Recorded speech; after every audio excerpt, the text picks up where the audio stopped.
I love you, Jack. Don't you do that. Don't you say your goodbyes.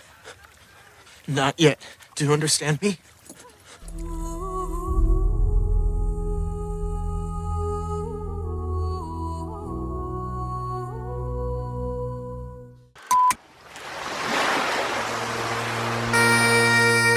Oke, cukup prolognya. Sebenarnya kita bukan mau bahas tentang kisah romansa Jack and Rose, tapi gue mau share tentang pengalaman gue naik kapal laut beberapa bulan yang lalu.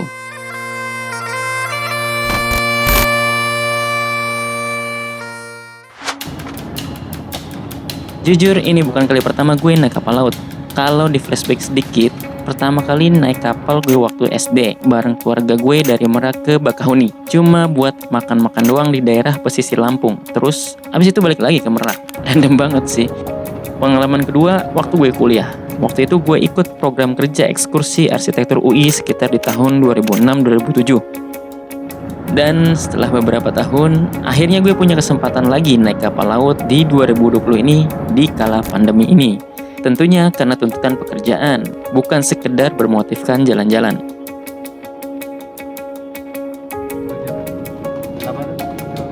Untuk negara maritim kayak Indonesia yang pulaunya terpencar-pencar, kapal adalah mode transportasi pilihan utama yang paling ramah kantong.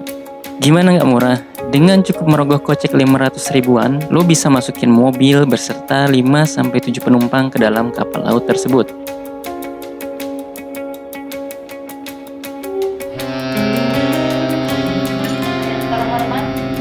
Informasikan kepada Anda bahwa telah diberangkatkan menuju pelabuhan Bakahuni Lampung Selatan. Lagi nyebrang ke pelabuhan Bakahuni Lampung mau naikin proyek nyebrang dari Merak itu 1 jam ke Bakahuni. Mungkin nanti pas lihat sedikit promotornya kapal feri.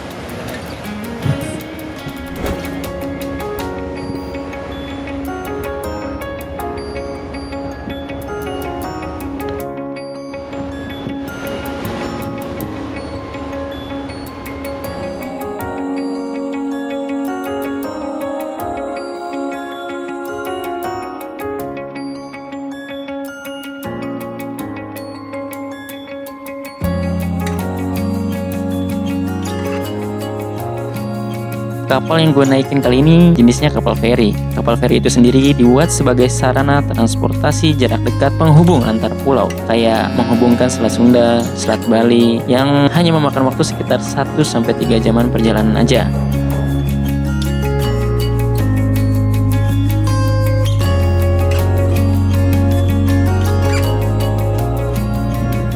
Nenek moyangku seorang pelaut. Ini moto udah khatam banget di luar kepala kita. Tapi kalau lo sendiri belum nyobain naik kapal laut, ya lo belum bisa ngerasain atau paling nggak napak tilas yang nenek moyang kita rasain ketika ngarungin lautan.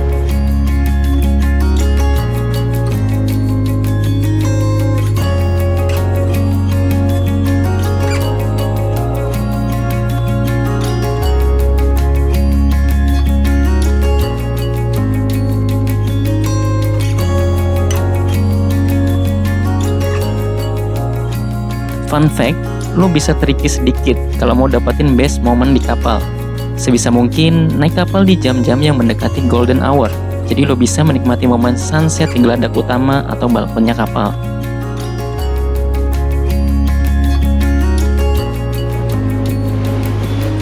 Gak sekedar hanya bisa menikmati sajian panorama laut dan luasnya samudra yang begitu indah. Sama halnya seperti di gunung, di laut, di atas kapal ini gue mendapati sebuah arti berserah diri. Karena kalau kita sadari, kita hanya sebagian kecil di tengah luasnya samudra ciptaan Sang Maha Besar. Ya mungkin itu saja yang bisa gue ceritakan, nggak terlalu banyak, namanya juga cerita pendek. Kalau dirasa bermanfaat dan menghibur silahkan di like, dibagikan. Gue undur pamit, peace out.